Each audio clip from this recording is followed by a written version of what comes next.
বন্দর গেল, বন্দর দিয়ে দিছে।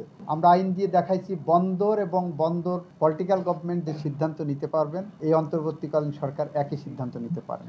টার্মিনাল আলাদা জিনিস। সরকারের জনবিচ্ছিন্ন জনবিরোধী কোনো এজেন্ডা নাই।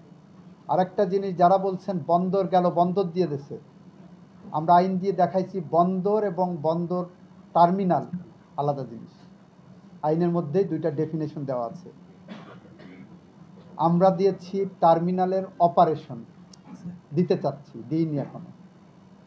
আর ওনারা বলছেন বন্দর গেল, বন্দর গেল। যে চিলে একটা কবিতা ছিল, পড়ছিলাম মানে আল মাহমুদের, যে কান নিয়ে গেল চিলে।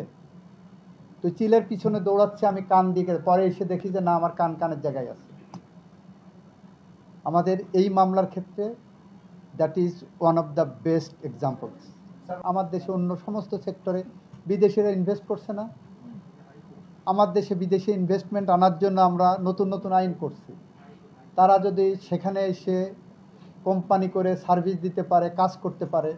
আপনি আজকে টেলিফোন ব্যবহার করতেছেন, আজকে আপনি ওয়াইফাই ব্যবহার করতেছেন, আপনি আজকে মোবাইল টেলিকম ব্যবহার করছেন, এটা তো বিদেশি ইনভেস্টমেন্ট।